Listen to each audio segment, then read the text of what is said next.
சுவிசேஷம் லூக்கா எழுதின சுவிசேஷம் 13ஆம் அதிகாரம் 10வது வசனத்திலிருந்து நாம் வாசிக்க ஒருவர் முதல்ல தமிழையும் பிறகு தெலுங்கிலையும் நாம் வாசிக்க கேட்போம். ஒரு ஓய்வு நாளிலே அவர் ஜெப ஆலயத்தில் போதகம் பண்ணி கொண்டு இருந்தார். அப்பொழுது 18 வருஷமாய் வேதனைப்படுத்தும் பலவீனப்படுத்தும் ஆவியை கொண்ட ஒரு ஸ்திரீ அங்கே இருந்தால் அவள் எவ்வளவும் நிமிரக்கூடாத கூனியாக இருந்தா. எவ்வளவும் நிமிரக்கூடாதபடிக்கு அவள் கூனியாக இருந்தா. ஒரு நோய்வு நாளிலே ஜெப ஆலயத்திலே இப்படிப்பட்ட ஒரு ஸ்திரீயை தேவன் கண்டு கொண்டார். Praise the Lord. எந்த இடத்துல அது நடக்கிறது? ஜெப ஆலயத்தில். அருமையான சகோதரனே சகோதரியே, இன்றைக்கு நீ வந்திருக்கிறதான இடமானது என்ன இடமானப்படும் ஆகப்படும்? ஜெப ஆலயம். இது வேற எந்த காரியத்துக்கும் குறிப்பிடாது. Praise the Lord. இது என்னதான் ஆகப்படும்? ஜெப ஆலயம். இந்த ஓய்வு நாளிலே ప్రైజ్ ది లార్డ్. సరే తెలుగులో చదువుదామా. విశ్రాంతి దినమున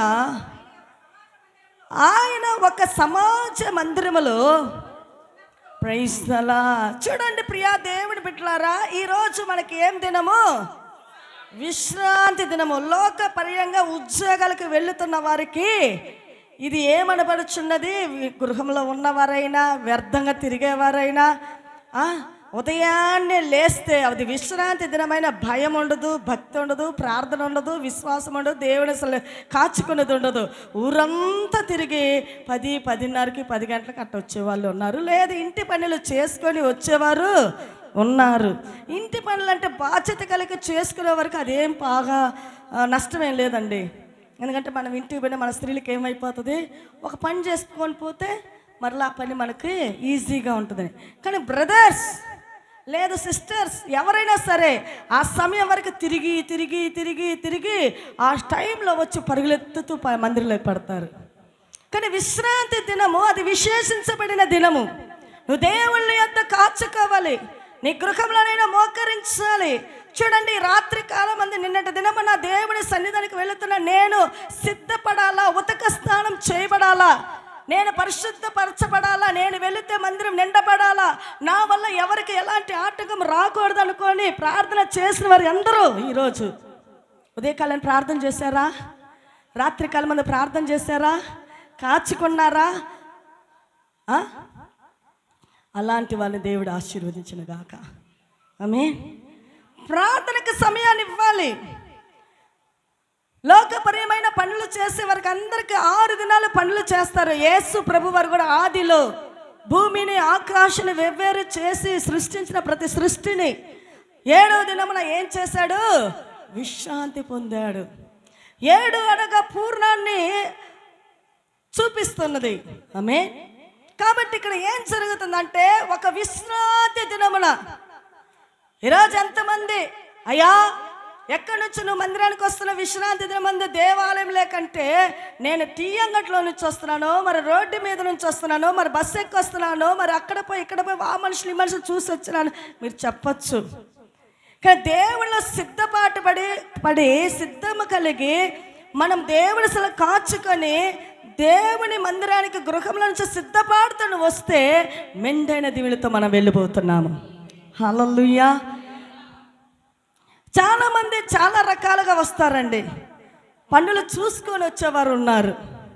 అయితే యేసు ప్రభువు మనకు మాదిరికరంగా చూపిస్తున్నాడు. ఇక్కడ ఎవరు ఉన్నారంటే అక్కడ ఆ మందిరములో ఆ విశ్రాంతి దినము ఒకటి సమాజ మందిరంలో బోధించినప్పుడు 18 సంవత్సరములు. ఎన్ని సంవత్సరములు? 18 సంవత్సరములుగా ఎంత మాత్రము నిలవలేక ఎలా ఉన్నిందామే చూద్దాం, అక్కడ చదువుదాము. 18 ఏండ్ల నుండి బలహీనపరచు దెయ్యము పట్టిన ఒక స్త్రీ అచ్చట నుండెను. ఆమె ఏమి వంగిపోయాను? చూడండి, నడుము నాకు బాగున్నప్పుడే ఇలా నుంచుంటున్నా, నడుముకు వచ్చి అట్టో ఇట్టో పెసిగినప్పుడు ఎలా అయిపోద్ది? వంకరగా ఎట్టుంటాము ఎట్టుంటాము అంతే కదండి. స్ట్రైట్గా నిలబడటానికి అవ్వదు.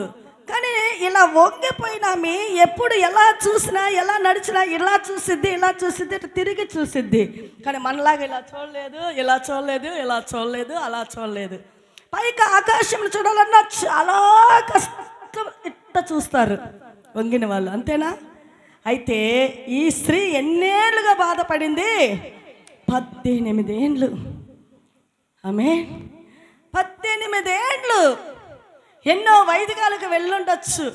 అమ్మా కూర్చున్న మీకు, వింటున్న మనకి, ఒకవేళ మీ శరీరంలో ఇన్నేళ్ళుగా ట్యాబ్లెట్లు వేస్తున్నాను, ఇంజక్షన్లు వేస్తున్నాను, టెస్ట్కి వెళ్తున్నాను, కానీ నాకేమాత్రం ట్యాబ్లెట్లు మానిపితే మరలా వ్యాధి వచ్చి పడిపోద్దేమో భయంతో ఉన్నావా? ప్రభు నిన్ను ఈ దినాన్ని విడిపించిపోతున్నాడు. నీ నమ్మకము గొప్పదైతే, నీ నమ్మకము పరిశుద్ధంగా పరిపూర్ణమైతే ఖచ్చితంగా ఈరోజు ఈ దినాన ప్రభు మనల్ని తాకపోతున్నాడు. హల్లెలూయా. ఇక్కడ చూస్తున్న వాక్యం ఏంటంటే, ఆమె ఏం చేసిందంట? 18 ఏళ్ళ నుండి ఏం చేసింది? బలహీనపరచు దెయ్యం అది. చాలామంది డాక్టర్ల దగ్గరికి వెళ్తారు, వ్యాధులు, బాధలు, ఎక్స్రేలు, స్కానులు, టెస్టులు పలు రకాలుగా జరుగుతాయండి. అయితే వ్యాధిని కనిపెట్టలేరు. ఏం చేయలేరు? వ్యాధిని కనిపెట్టలేరు. ఎందుకంటే ఆ వ్యాధిగా బయటకు రాకుండా లోపల వ్యాధిని కనిపెట్టలేకుంటున్నది ఎవరంటే అపవిత్ర ఆత్మ, దెయ్యం ఆత్మ. ఆమేన్. ఆ దెయ్యము పట్టి ఎన్ని టెస్ట్లు ఎత్తినా రిజల్ట్ సరిగానే రాదండి. ஒன்றும் ஏம்மா இந்த பலவீனம் சரி இரு, உனக்கு சும்மா அழுதுகிட்டே இருக்கிற, உனக்கு ஒரு இன்ஜெக்ஷன் பண்ணிடலாம், இல்லை அந்த టాబ్లెట్ పోట్రుங்க, இல்லை அந்த సిరప్ సాப்பிடுங்க, ఎందుకంటే ఆ బాధ కొంచెము తగ్గాలని, నిద్రపోవాలని. హల్లెలూయా.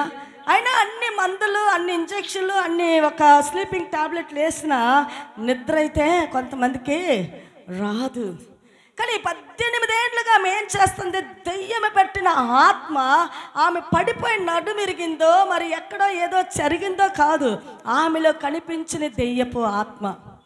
ఈరోజు ఎంతమందిని మరుగు చేసుకొని లోపల క్రోధమని, వ్యసనమని, స్వార్థమని, ఇతరులు బాగుంటే ఓర్చలేని చూపుతో ఉన్నావే, అది నీలో ఉంటున్న పరిశుద్ధాత్మ చూపు కాదు, అది దెయ్యపు ఆత్మ. Praise the lord. ఎవరితో కూడా మనం సమాధానంగా ఐక్యతంగా ఉండేవారికి దేవుని ఆత్మ అండి. కుటుంబంలో సమాధానం లేక ప్రత్యేకంగా ఉండేవారు, ఏదైనా మాట్లాడితే గొడవలతో వచ్చేవారు, ఇంకేదైనా చేస్తే వాళ్ళు ఏదో అడుగుతారని పడాల్సి వస్తుందని, డబ్బు ఖర్చులు అవుతాయని మూలకు దాక్కుని పోతూ ఉంటారు. వారు దేవుని ఆత్మ పొందిన వారు కాదు. ఒకరోజు దెయ్యపాత్మ బయట పడుతుంది. పాపమనే, శాపమనే దురాత్మ కార్యాలలో జీవిస్తుంటావు. అయితే ఇక్కడ ఏం జరుగుతుంది? నడుము వంగిపోయిన ఒక స్త్రీ, ఆమె ఎక్కడికి వచ్చింది? ఎన్నో వైద్యాలకు వెళ్ళండొచ్చు, ఎన్నో మందులు మాత్రలు మింగుండొచ్చు, అయితే ఆమెకి ఏమాత్రం నయం అవలా. అకస్మాత్తుగా వచ్చిందండి ఆ నడుము వంపు. ఎలా వచ్చింది? పుట్టినది మొదలుకొని కాదు, పుట్టుకలోంచి వచ్చింది కాదు, ఒక వయసులో వచ్చింది కాదు, మధ్యలో వచ్చినది ఆ వంపు. అది దెయ్యపు ఆత్మ వంగపడి చేసింది శరీరంలో. అలాగే చాలామంది దేవుడి బిడ్డలమని, పరిశుద్ధాత్మ పొందుకున్నామని, ఒకవేళ రక్త మాంసాలు భుజిస్తూ రాబోచిన పందెంలో కలుసుకుంటూ ఆత్మలో కృంగిపోయిన వారు ఉండొచ్చు. వంగిపోయిన వారు, ఆత్మలో బలము లేక, ఉత్సాహం లేక, ఉజ్జీవం లేక, ఆత్మలో వాళ్ళు ధ్యానించేవారు కాక, ప్రార్థన బలము లేని వారు కూడా 2 విధాలైన మనుషులు ఉన్నారు.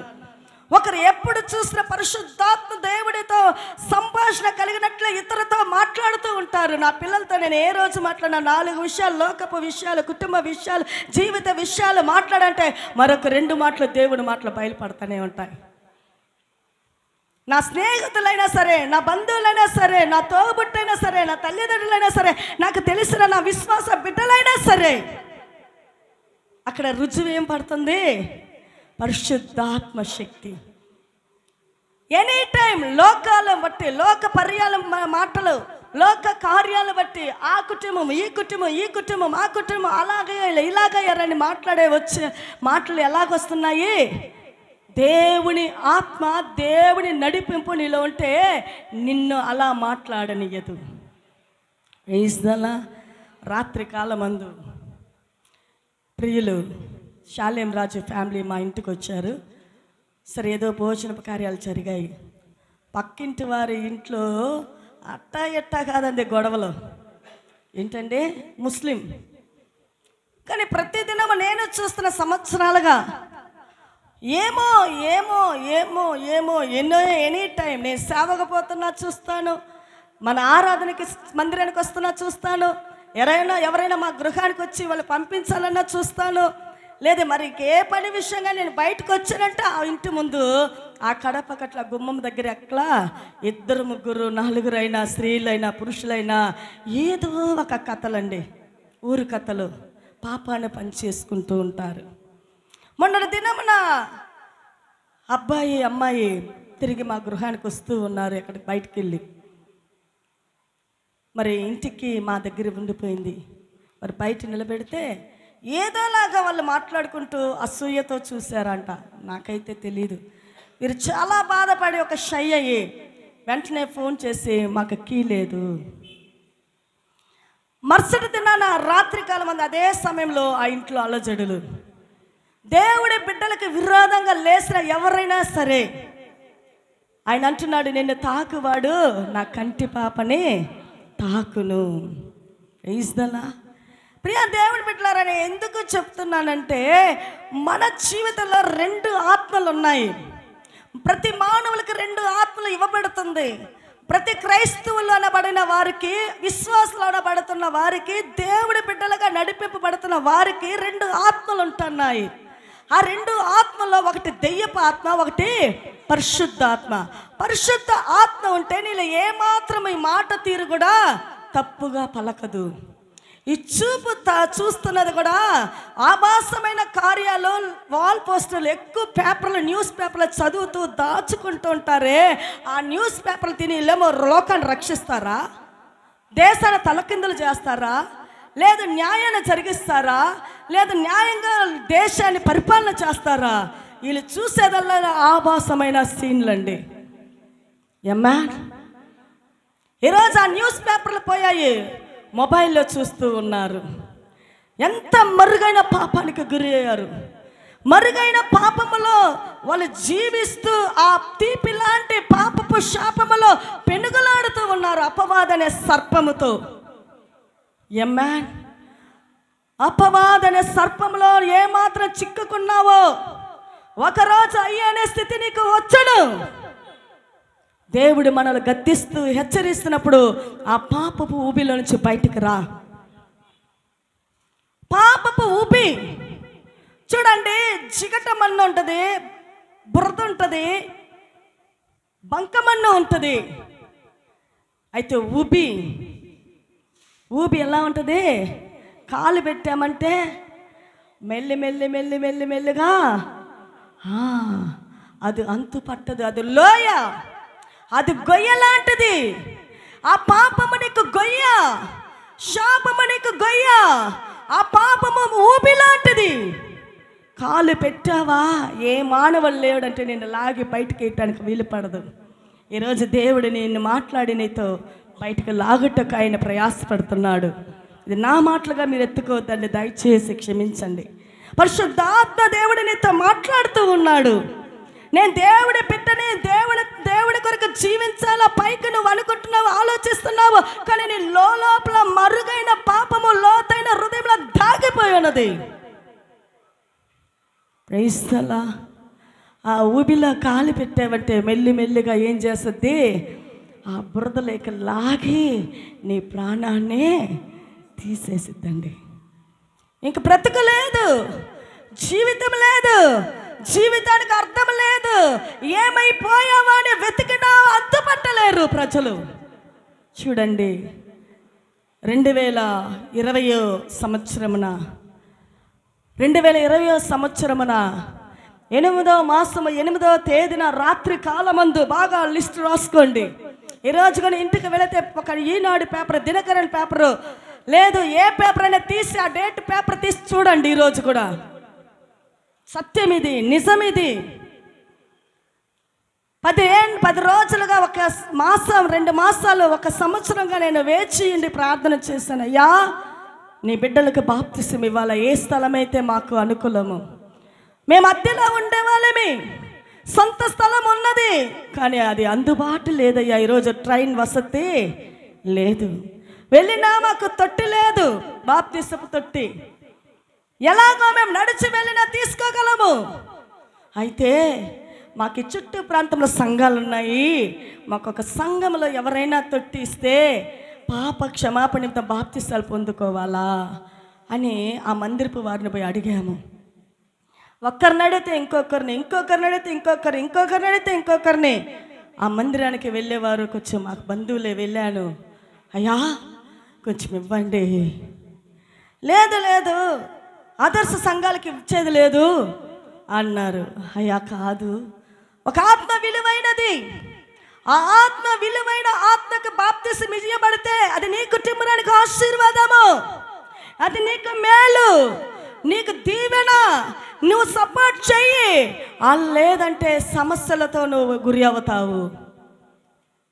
అడిగాను, 4 సిద్ధపడి అన్నారు. నాలో నేను రగలపడుతూ వ్యాకుల పడుతూ ఉన్నాను. ఎక్కడ ఎలా స్థలం అనేసి నేను పుట్టి పెరిగిన ఆత్మీయమైన సంఘానికి వెళ్ళాను. ఆ సంఘంలో ముందున్నట్లు తొట్టి లేదు, ఇంత చిన్న బాక్స్ లాగా ఉంది. మరి పాస్టర్ ఎట్ట దిగాల, ఆ విశ్వాసాలు ఎలా దిగాల చూసి వచ్చాను. సెట్ అవలా. అడిగాను ఒక మందిలో, సెట్ అవలా. సరే ఎందుకో మాకు డబ్బు కొంచెం కరువయ్యి నేనేం చేస్తానంటే, కొంచెం డబ్బు చేతిలో ఉండిందంటే ఏదో ఒక అకౌంట్లో వేసేస్తా. సరే ఒక 200 తీసుకుందాం రారా బాబు, మనకి ఇంటి ఖర్చులకు అస్సలు లేదు డబ్బు, సరే తీసుకుందాం రా అని వెళ్ళాను. అడిగాను ఒక సంఘంలో, వాళ్ళు వ్యతిరేకంగా మాట్లాడారు. ఆ పెద్దలు అందరూ మాట్లాడుకొని బయట ఆదర్శ సంఘాలకి మేము రికమెండ్ చేసినప్పుడు వాళ్ళకి ఇస్తున్నారు, కానీ మాకు ఈయనన్నారు. ఏంటండి ఈయనన్నారు. సరే పర్వాలేదు, బాధ, ఏడుస్తున్నా. ఎందుకు ఏడుస్తున్నా, 4 ఆత్మలు వ్యర్థమైపోతారేమో, బాప్తిసాలకు వాళ్ళు ఇవ్వాలని ఏడ్చాను. మొన్నటి దినాను కూడా ఏడ్చాను. ఒక 2 ఆత్మలు దూరం అయ్యారే ప్రభువా అని ఏడ్చాను. నువ్వు ఇచ్చింది అది నిజమైతే, సత్యమైతే నన్ను ఏం చేయమంటావు? ప్రభు అయిన యేసుక్రీస్తు అన్నాడు శిలువలో వ్రేలాడుతూ, ప్రభువా వీరేం చేస్తున్నారు, వీరు ఎరుగని వీరు క్షమించు. నేను అలాగే వెళ్ళి క్షమాపణ కోరానండి. నా ప్రభువు నిమిత్తంగా, నాలో నా గొప్పతనాన్ని నేను ఆలోచించి, నా స్వార్థాన్ని ఆలోచిస్తే నేను అడగలేను. నా ప్రభు బిడ్డగా నేను అక్కడ ఆనవాళ్ళు చూపించాలి, రుజువుపరచాలని. అమ్మా క్షమించండి, ఏది ఎలాగైనా. ఎందుకంటున్నా అంటే, ఒక ఆత్మ అనేది చాలా విలువైనదండి. ఒకసారి పుట్టుక, ఒకసారి జీవితము, ఒకసారి తప్పక మరణం ఉన్నది. హల్లెలూయా. ఆ మరణము వచ్చు అంతవరకు మన ఆత్మీయమైన పోరాటము, యుద్ధము జరుగుతూనే ఉంటుంది. మీరు అనుకోవచ్చు పాస్టమ్మ గారు బాగా సుఖ జీవంలో ఉన్నారని. నా లోపల ఉండే బాధలు, వేదనలు మీకు తెలియదు, నా ప్రభు ఎరుగు. హల్లెలూయా. అయితే ఆ రోజు 4 కోసం అడిగాను, కుదరదు అన్నారు. మారి చెప్పారు. బాధ, వ్యాకులము. సరే మేము ఏటీఎం దగ్గరికి వెళ్ళాము. అక్కడ అయ్యగారు ఒక పెద్ద ఆయన, మీరు ఈరోజు వెళ్ళినా చూడొచ్చు, ఆయన జీవంతోనే ఉన్నాడు, వృద్ధాప్యంలో. నన్ను చూస్తే చాలా అభిమానం, చాలా ప్రేమ, దేవుని బిడ్డలు అని. అమ్మా సోత్రమ్మా நல்லா இருக்கீங்களா, எப்படி இருக்கிறீங்க, అట్లా ఇట్లా అని మాట్లాడు. నాకు ఎవరు చూసినా ఆ వ్యాకులము మాట్లాడుతూ ఉన్నాను, నన్ను తెలియక. தன்னை அறியாமலே நான் பேசிக்கொண்டிருந்தேன். అప్పుడు ఆయన మాట్లాడి నా దగ్గర ఏదో ఓదార్పు కలగాల, ప్రార్థించుకోవాలని ఆయన పలకరిస్తే నా వేదన ఆయన దగ్గర చెప్తున్నా. అయ్యా నా బిడ్డలు ఉన్నారు, చాలా సంఘాలు తిరుగుతున్నాను, మాకు బాప్తిస్తానికి ఎక్కడా నాకు అందుబాటు దొరకలేదు, ఇది లాక్డౌను, మాకు ఎక్కడైనా ప్లేస్ ఉంటే వచ్చి చూడయ్యా. వెంటనే అన్నాడు, అయ్యా అమ్మా నీకు ఏం కవలపడరింగా. అట్నే నన్ను ఎంత ఎంకరేజ్ చేశాడండి ఆయన. ఇంతకు ఆయన అన్యుడండి, ఒక ఇండియాలో నుంచి వచ్చాడండి ఆయన. అంటున్నాడు, అమ్మా నాకు ఒక తండ్రి లాంటి ఆయన, ఒక 75 వయస్సు ఉంటుంది. ஏம்மா நீங்கள் கவலைப்படுறீங்க, நான் கூட்டின்னு போகிறோம், அவங்க இடத்த கண்டிப்பாக ஆண்டவர் கொடுத்துட்டாரு நினச்சிக்கிங்க. கொடுத்துட்டாரு.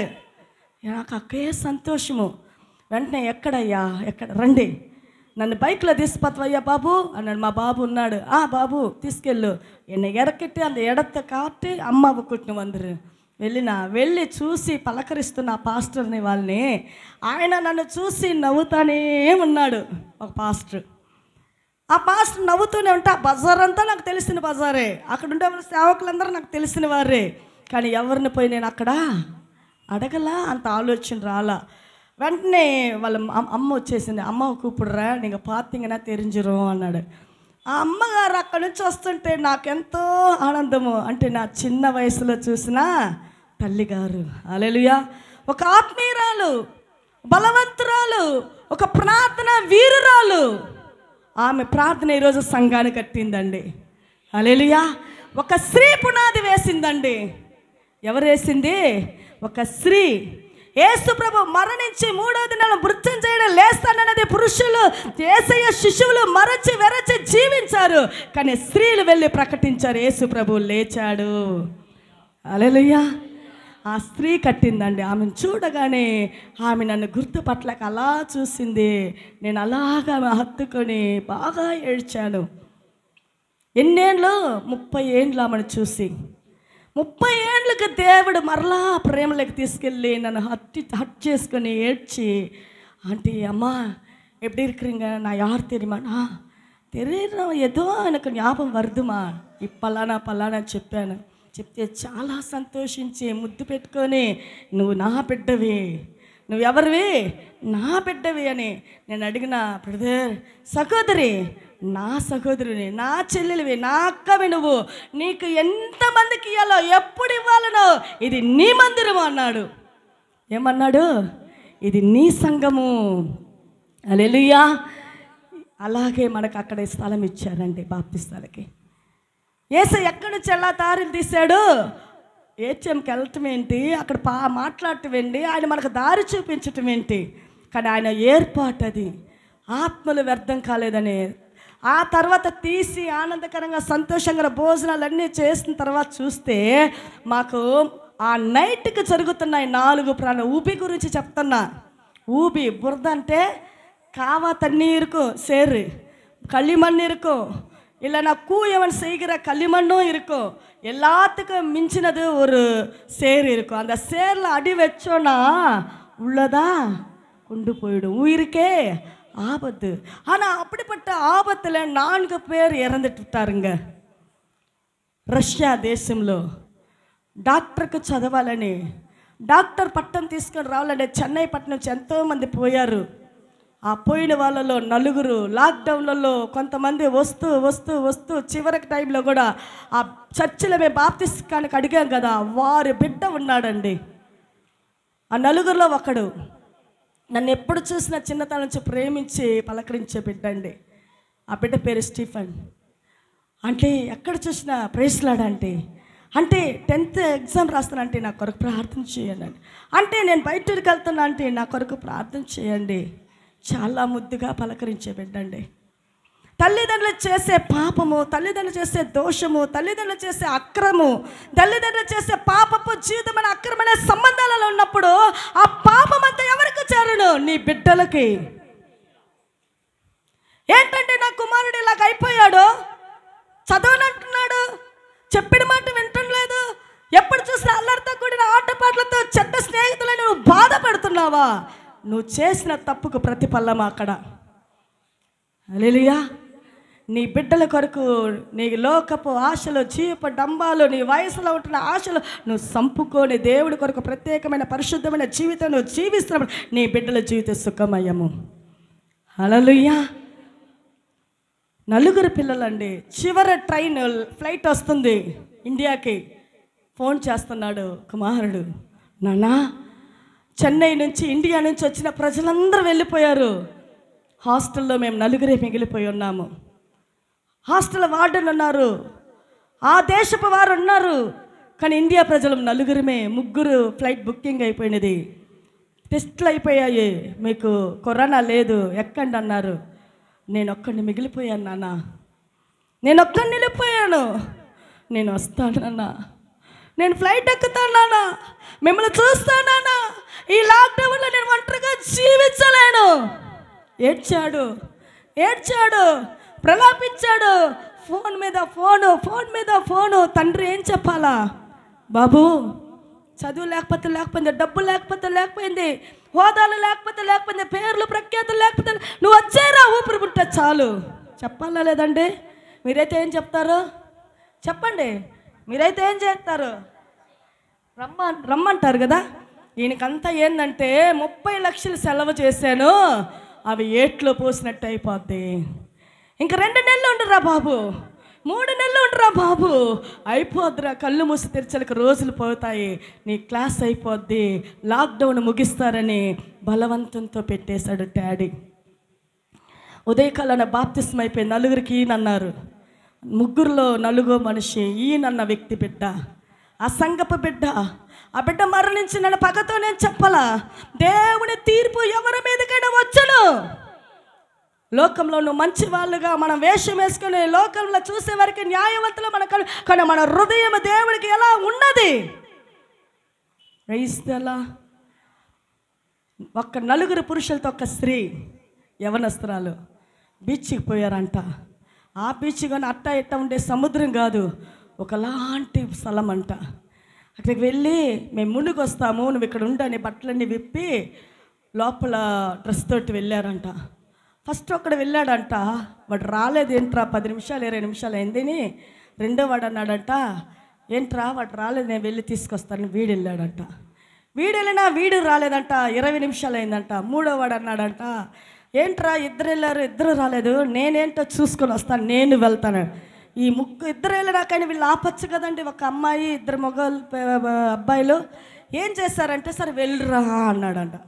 వెళ్ళిన 3వ వ్యక్తి కూడా ఏం చేశాడు? రాలా తిరిగి. నిజంగా మా లైఫ్లో జరిగి చూసిన విషయాలండి ఇవి. హల్లెలూయా. రాలా. చివరగా వెళ్తున్నాడు ఈ స్టీఫెన్.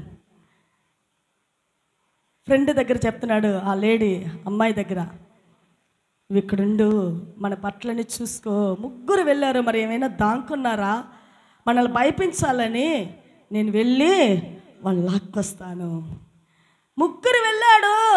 నువ్వు వెళ్ళొద్దురా బాబు, నువ్వైనా నాకు తోడుండ్రా. ఇండియా దేశం నుంచి వచ్చిన వారు మన 4 నేను ఒక దానిని, మీరు అందరూ వెళ్ళిపోతే మీకేమైనా అయిపోతే నేను ఏమవ్వాలని భయంతోనైనా ఆ అమ్మాయి ఆపుండొచ్చు.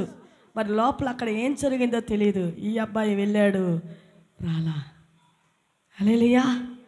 ఆ బురద స్థలం అండి, ఊబి లాంటి స్థలం అండి.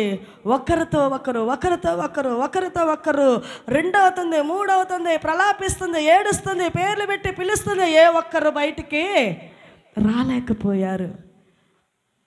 ప్రియా దేవుని బిడ్డలారా, ఎందుకు చెప్తున్నానంటే, మనం ఈరోజు ఆ పాపం అనే ఊబిలో ఉన్న నీవు, నేను, ఎవరమైనా సరే, వింటున్న మనందరము సరే, పాపానికి ఒక పులి స్టాప్ పెట్టండి. హల్లెలూయా. ఇక మేటి పాపం నాకొద్దు. అబద్ధంలోనే జీవిస్తున్నావా? దొంగతనంలో జీవిస్తున్నావా? దోచుకుంటున్నావా? లేదు మరుగైన పాపంలో నువ్వు దేవునికి విరోధంగా అక్రమ సంబంధాలు ఉన్నావా? విడిచిపెట్టు. లోనికి నేను బాగున్నానని, కానీ ఆధ్యాత్మిక జీవితంలో వంగిపోయిన జీవితం నీది. హల్లెలూయా. ఏమాత్రం ఆశీర్వాదం నీ ఇంటికి రాదు. కానుకలు ఇస్తావు, 10వ భాగాలు ఇస్తావు, మెట్టుకు నేను ఆశీర్వాదానికి ఎక్కలేదని నువ్వు బాధపడుతూ, వేదన పడుతూ, కుంగిరిపోయి ఏడుస్తున్నావు. కానీ నీ పాపాన్ని విడిచి బయటికి రానంటున్నావు. ఆత్మ విషయం ఇదండి. ఇంకా చాలా ఉంది. కానీ శారీరకంగా వంగిన మనము ఒకవేళ వ్యాధిలో, బాధల్లో, దుఃఖంలో, కన్నీరులో, ప్రచ్చల్లో, ఇరుకులో, కుటుంబ సమస్యలో ఇరుక్కొని నువ్వు సతమతం అవుతూ ఆర్థికమైన లోటుపాటు నేను వేధిస్తుందా? యేసయ్య నేను విడిపిస్తాడు. హల్లెలూయా. 4 చనిపోయారు, 4కి బాప్తిస్మం ఇచ్చామండి. హల్లెలూయా. నలుగురు మారు మనసు పొంది బాప్తిసాలు పొందారు. రాత్రి కాలం వారి కట్టయింది, ఉదయకాలనే న్యూస్ మాకు వస్తుంది, నలుగురు రష్యాలో మరణించారు. నలుగురు రష్యాలో పలానా పలానా. అవునా, ఇదే విధంగా ఆరాధన ముగించి వెళుతున్నాం ఇంటికి. ఆందోళన, ఏడుస్తున్నారు, శబ్దాలు. గృహాలకు కూడా వెళ్ళాల, బ్యాగ్ తగిలిచ్చే అలాగే డెడ్ బాడీ రాలా. ఎన్ని దినాలకు వచ్చిందంటే తెలిసిన వారు చెప్పాయా రఘుబాబు? 5 రోజులా, 15 రోజులు కదా, 15 డేస్కి వచ్చిందండి డెడ్ బాడీ. ఇంటికి వెళితే ఏడుస్తున్నారు. అట్టా ఎట్టా కాదు, వాళ్ళ అమ్మ నేను బ్రతకను అని ఏడుస్తూ దొర్లాడుతూ, వాళ్ళ నాయన తల కొట్టుకొని ఏడుస్తున్నాడు, నా బిడ్డ వస్తానన్నాడు, నేను వద్దురా అన్నాను. హల్లెలూయా. డాడీ లాస్ట్ ఫ్లైట్ డాడీ, ఇండియాకు కదులుతుంది డాడీ, నా ఫ్రెండ్స్ ఎక్కుతున్నారు డాడీ, నేను వస్తాను డాడీ. నా కొడుకు నాతో అడిగాడు, నేను కఠిన పరుడిని, నేను డబ్బు కలిగిన డబ్బు యామకంలో ఉన్నవాడు నేను. ఏడ్చాడు. అయినా పోయిన బిడ్డ వస్తాడా? రాడండి. ప్రియా దేవుని బిడ్డలారా, ఈ సమయము సందర్భం మన కోసం ప్రభు మాట్లాడుతున్నాడు. దయచేసి పాపాన్ని వదలండి, దయచేసి క్రోధాన్ని వదలండి, దయచేసి మీలో ఉన్న ఈర్ష, పగ, పంతాలు వదలండి. దేవుడు దగ్గరగా ఉన్నాడు మనల్ని ఓదార్చుటకు, మనల్ని ఆశీర్వదించుటకు, మనల్ని దీవించుట కొరకు, మన జీవితాలు సుఖమయంగా మార్చుట కొరకు. బలహీనురాలైన గూనిగా ఉన్న స్త్రీని విశ్రాంతి దినమున కమిట్మెంట్లు పెట్టుకోవద్దండి. విశ్రాంతి దినమున ఉద్యోగాలకు వెళ్ళొద్దండి. ఆ ఉద్యోగమే లేకపోయినా రిజైన్ చేయి. యేసయ్య నిన్ను పోషించుటకు శక్తిమంతుడు, ఐశ్వర్య సంపూర్ణుడైన శ్రీమంతుడని మన యేసయ్య. హల్లెలూయా. ఐశ్వర్య సంపూర్ణుడైన మన యేసయ్య అండి. ఆదివారం ఉద్యోగానికి వెళ్ళావా? విశ్రాంతి దినమన అద్భుతం జరిగింది. వంగిపోయిన, నడుము వంగిపోయిన స్త్రీని యేసయ్య ఏం చేశాడు? చదువుదామా?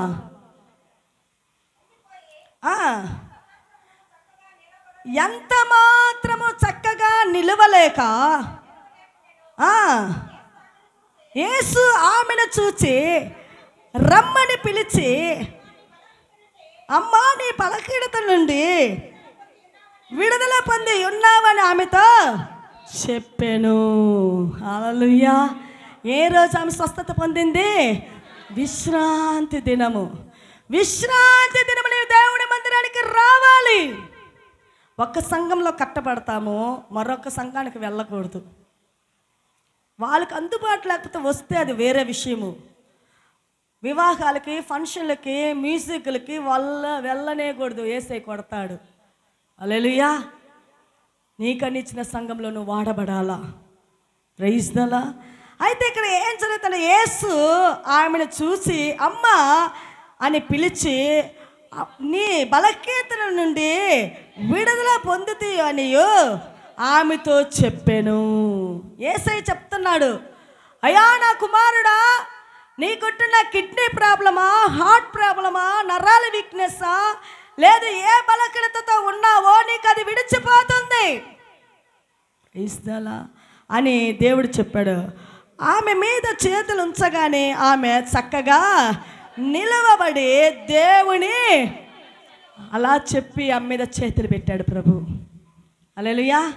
ఇలా చేతులు పెట్టింది ఆమె. చక్కగా ఇట్ట వంగిన ఆమె ఇలా చూసామే అలా మెల్లిగా ఇలా చక్కగా నిలబడింది. హల్లెలూయా, హల్లెలూయా. ఈ స్థల మన జీవితాలు మార్చుటకు యేసయ్య గొప్పవాడండి. హల్లెలూయా. నువ్వు దేవుని మందిరాన్ని ఏమాత్రం మరచి వెరచి జీవించకూడదు. హల్లెలూయా. నువ్వు దేవుని మందిరానికి ఎంతవరకు నీ హృదయం అనే ఆకలతో, దప్పులతో, ఆసక్తితో, వాంఛతో నీ హృదయం దేవుని సన్నిధికి వెళ్ళాలని తప్పిస్తూ నీ అడుగులతో పరుగులెత్తుతావు, నీకు నూతనమైన ఆశీర్వాదము. కట్టాయముతో, బాధతో, ఎవరో లాగారు పిలిచారని కాదు, నీలో ఆ ఆసక్తి పొంగాల. Praise the lord. మరొక వాక్యాన్ని చూద్దాము. అదే లూకా రాసిన సువార్త 18:1 చూద్దాము. 18:1.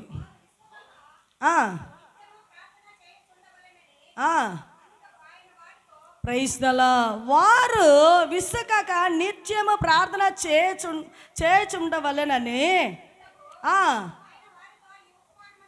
Praise the lord. ఏం ఉపమానం కింద చదువుదామా?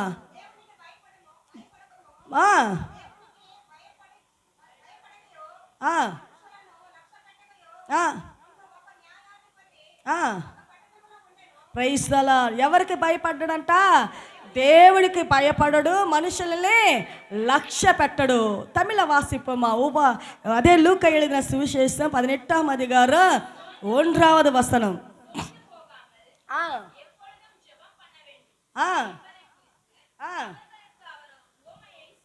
அவர்களுக்கு அவர் ஓமையை சொன்னார். ஒரு பட்டணத்தில் ஒரு நியாயாதிபதி இருந்தார். அவன் தேவனுக்கு பயப்படாதவனும் மனுஷரை மதியாதவனுமாயிருந்தான். தேவனுக்கு பயப்படாதவனும் மனுஷருக்கு அல்லேலூயா மதிக்காதவன். ஒரு மனுஷனை மனுஷனாய் நாம் பார்க்க வேண்டும். சில பேர் மனுஷனை மனுஷனாய் பார்க்காதபடி இப்படி அசதியா, நீ என்ன, உன்னுடைய காரியம் என்ன, உன்னால் ஒன்றும் செய்ய முடியாது.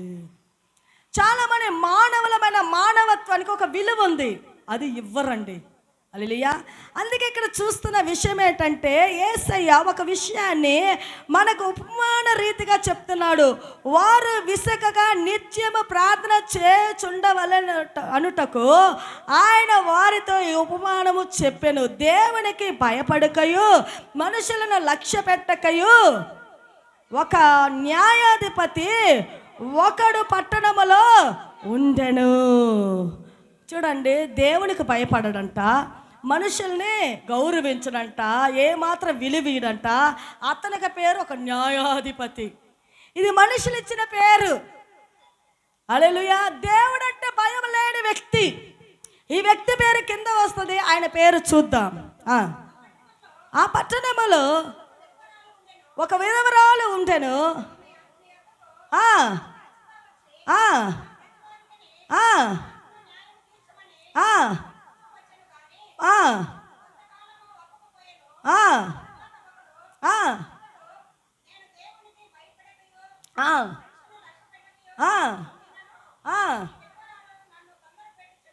Praise the lord. చాలమ్మా.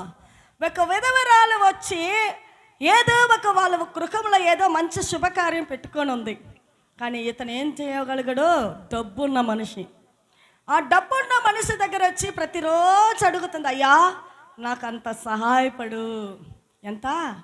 కొంచెం సహాయపడు. డబ్బు అడుగుండొచ్చు, నగలు అడుగుండొచ్చు, ఏదో ఒక అవసరం అడుగుండొచ్చు. కానీ అతను ఏం చేశాడు? ఏమాత్రమో చేయడు. అక్కడ చూద్దాం, 7వ వచనం చూద్దాం.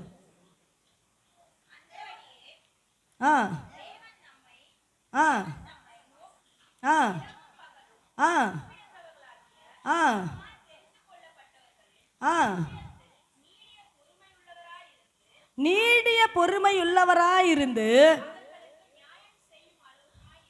Praise the lord. ఎవరికి న్యాయం చేస్తాడంట? తెలుగు చదువుదామా.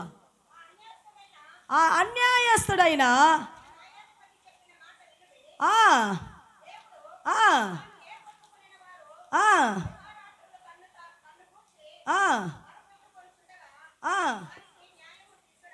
Praise the lord. దివారాత్రుల్లో దేవునికి మొరపెట్టు వారికి ఏం చేయడంట? దేవుడు న్యాయము తీర్చడా. మనం ఎలా ఉండాలో? మందిరానికి వస్తే దివారాత్రములు దేవునికి మొరపెట్టాలా. హల్లెలూయా. ఆ విషయంలో చూస్తే ఒకడు గుత్తాకారుడు, వడ్డీలకి ఇచ్చేవాడు, ఇలాంటి ఒక వ్యక్తి, అంటే మీకు సులభంగా అర్థమయ్యేలాగా చెప్తున్నాను. ఒక అధికారి ఏం చేశాడంటే తన వ్యాపారమే వడ్డీలకి ఇచ్చి తినేవాడు. ఆమేన్. ఈ 4 బిడ్డలు చనిపోయారు కదా, వాళ్ళ తండ్రి ఒక అతనికి 4 బిడ్డలు ఒక తండ్రి వచ్చి ఎక్కువ వడ్డీలకి ఇచ్చేవాడు. ఇక్కడ బైబిల్ గ్రంథంలో కూడా ఒక అతను వడ్డీలకి ఇచ్చేవాడు. అతనంటే ఊరు ప్రజలందరూ మంచిగా పొగడరు, ఎదురుగొస్తే ఆయన గౌరవించేవాళ్ళు, వెనక వైపు ఆయన తిట్టి పోసేవారు. హల్లెలూయా. ఎలాగా తిట్టి అట్ట పోరా ఎట్టవరా అట్టదురా ఎట్టవరా నీ కొంప కూలను నీ బిడ్డలు అట్టవను. హల్లెలూయా. వడ్డీలతో తీసుకొని తింటేవాడిని చూస్తే దీవిస్తారా లేదా శాపం ఇస్తారా? చెప్పాలి మనోళ్ళు. ఎందుకు చెప్పండి? నెలంతా నేను కష్టపడి సంపాదిస్తే న్యాయంగా తీసుకోవచ్చు కదండి. వడ్డీ ఏందండి? 10 రూపాయలు వడ్డీ అండి. ఇంట్రెస్ట్ ఎంత? రూపాయలు. కాకపోతే ఇక్కడ చూడండి, మా మ్యారేజ్ పాప మ్యారేజ్కి నేను నగలు పెట్టాను. ఒక దగ్గర అప్పు తెస్తే రూపాయిన్నర 2 రూపాయలు. అదేదో నాకు కొంచెం సులభంగా ఉన్నదని నేను అనుకుంటా. అది కూడా వేళ్ళకి పెరుగుందండి అప్పు వడ్డీ వేళ్ళకి. కానీ అదైనా నాకేమైపోతే సరే ఏదో న్యాయానికి ఇచ్చారులే. చూడండి, నగలంగటికి వెళ్తే సొమ్ము పెడతాము, ఆ సొమ్ముకు కూడా వడ్డీలు కడతాము. కానీ ఆ వడ్డీ కూడా అన్యాయంగా ఉండే అంగల్లో ఉన్నాయి షాపులు. అయితే మేము వెళ్ళిన అంగట యజమానుడు, நீங்கள் ரொம்ப வருஷமாக தெரியும், கிட்டத்தட்ட இந்த கடை ஸ்டார்ட் பண்ணது எங்கள் தாத்தா அப்பா காலத்துலேருந்து உங்கள் அப்பா தெரிஞ்சவர், அதனால் వడ్డీ కమ్మియావే కట్టు. హల్లెలూయా. అదొక కనికరము. కానీ నలుగురు బిడ్డలో ఒక బిడ్డ తండ్రి వడ్డీలకు మార్చాడు. ఆ వడ్డీలకు మార్చే ఒక వ్యక్తి ఇక్కడ ఉన్నాడు. ఆ వ్యక్తి ఎప్పుడు వడ్డీకి ఇస్తూ పోతుంటే అతను చూస్తే ఆ బజార్ అంతా ఒకలాగా చూస్తారు. అదోలాగా చూస్తూ మనసుల్లో సనిగే వాళ్ళు ఉన్నారు, తిట్టే వాళ్ళు ఉన్నారు, ఏదో శపించేవారు ఉన్నారు. అయితే ఒకరోజు తను వెళుతూ ఉన్నప్పుడు అలాంటి మాటలు విని మనస్తాపడుతున్నాడు. ఎవరు? ఆ వడ్డీలకు ఇచ్చే అతను. వినిన తర్వాత అక్కడ జరుగుతున్న విషయం ఏంటంటే, అక్కడ వెళుతూ వస్తున్న ప్రజల మధ్యలో, అయ్యా బాబు ప్రచారం చేస్తున్నారు, పలానా ప్రాంతంలో, మీ దగ్గర ప్రాంతంలో, ఆ గ్రామములో, ఆ పట్టణములో, ఆ దేశములో, ఆ స్థలములో ఒక పెద్ద పబ్లిక్ మీటింగ్. ఆ మీటింగ్కి నజరేయుడైన యేసుక్రీస్తు వారు వస్తున్నారు. ఆ మీటింగ్ నజరేయుడైన యేసుక్రీస్తు వారు వస్తున్నారు. చనిపోయిన వారు లేపాడు, దయ్యము పట్టిన వారు విడుదల చేశారు, కుష్ఠరోగిని బాగు చేశారు అని విన్నాడు. ఎవరు? ఈ వడ్డీలకు ఇచ్చే అతను. విన్న వెంటనే తనలో ఏదో తెలియని ఒక ఆశ. యేసు ప్రభు అంటే, నజరేయుడైన యేసుక్రీస్తు వారు అంటే, కానీ నన్ను పాపి అని వెనక వైపు చుట్టూ ఉంటున్నవారు నన్ను అంటున్నారే, ఈ పాపి అనే పేరు మార్చబడునా అని తనలో ఒక ఆశ రాగానే ఎక్కడ ఏ స్థలమని చూసి కనిపెట్టి వెళ్ళాలని ప్రయాసపడ్డాడు. వెళ్ళాలంటే తన జీవితంలో నడుము వంగిపోయిన స్త్రీ వలె తన ఆధ్యాత్మిక జీవితమే కాక తన పుట్టక మరగుజ్జోడు. ఏంటండి? పొట్టివాడు. ఆ పొట్టివాడికి ఆలోచన, వేల కొలది మంది, లక్షల కొలది మంది ప్రజలు గుంపు కూడి వస్తారే యేసు ప్రభు వారిని చూడటానికి. మన ఎలా చూడను?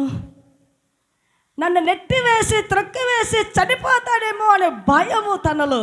అయితే చూడాలనే ఆశ అయితే హృదయములో. హల్లెలూయా. అయితే జక్కయ్య ఆయన పేరు. ఆయన అనుకుంటున్నాడు, నేను ఎలాగైనా సరే యేసు ప్రభుని చూసే తీరాలా.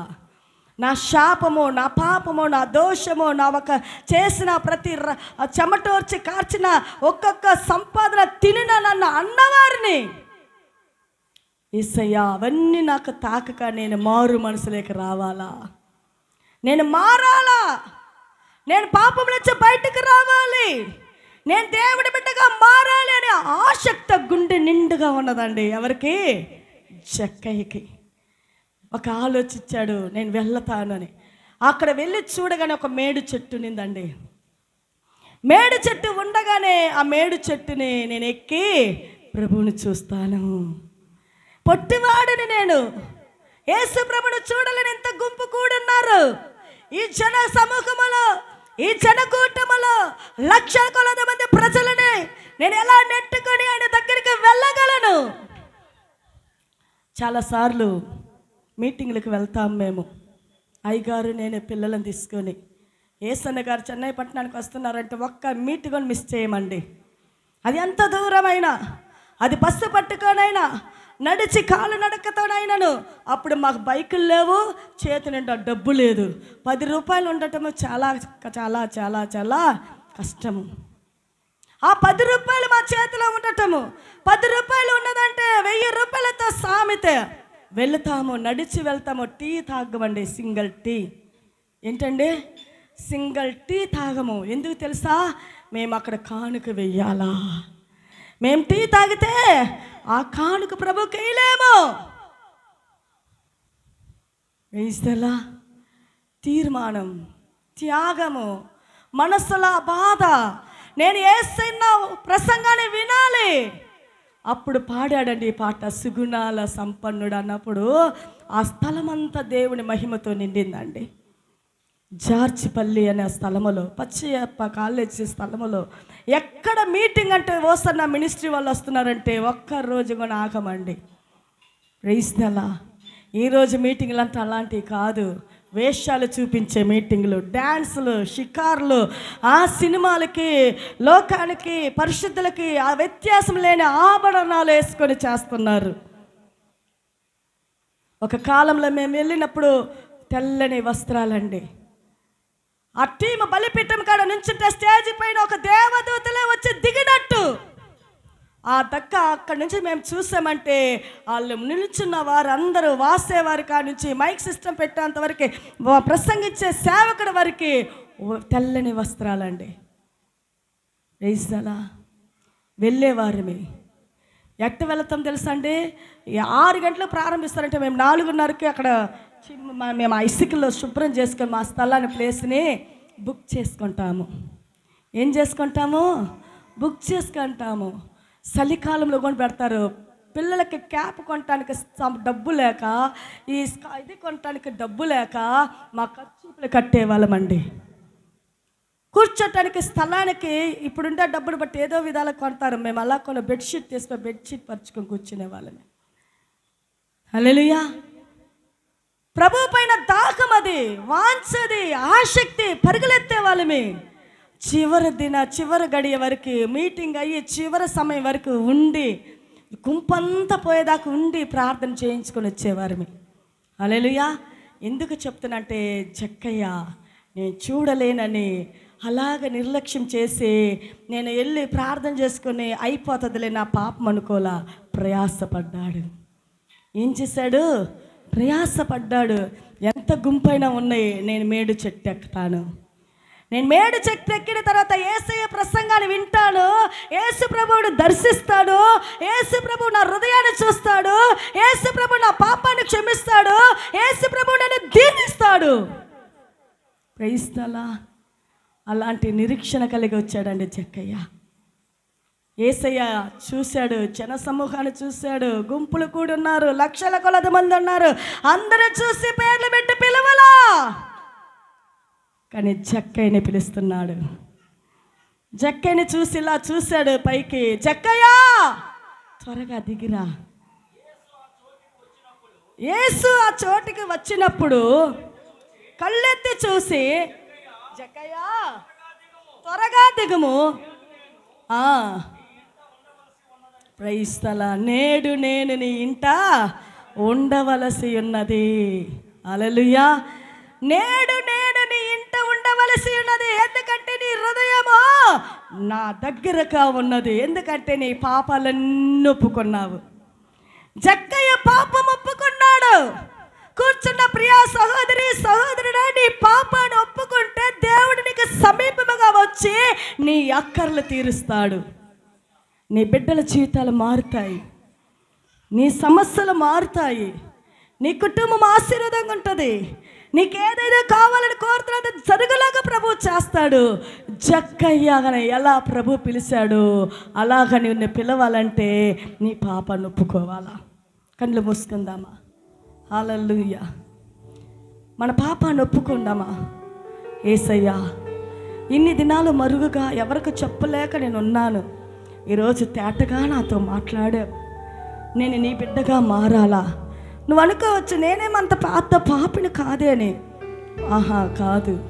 నువ్వు ప్రార్థన చేయగా ఆదిలో ఉన్న అంత అనుభవము, ప్రార్థన అనుభవము నువ్వు కోల్పోయి ఉన్నావు. సమయం వ్యర్థం చేసుకుంటున్నావు. అదే ఒక పెద్ద పాపము, అదే ఒక పెద్ద నేరము. దేవుడు నీకు ఇచ్చిన తలంతులు గొప్పవి, నీకు ఇచ్చిన ప్రార్థన వరము గొప్పది, పరిశుద్ధాత్మ వరము గొప్పది, నువ్వు పాడే వరము అది గొప్పది. నువ్వు డెవలప్ చేసావా? నువ్వు డెవలప్ చేసావా? హల్లెలూయా, హల్లెలూయా, హల్లెలూయా, హల్లెలూయా, హల్లెలూయా. ఓరి మా క్రైలి మా వాసనే శైలి దీని ప్రౌద్రీ కనదరబా. ఆమేన్. Thank you my ఛాన్.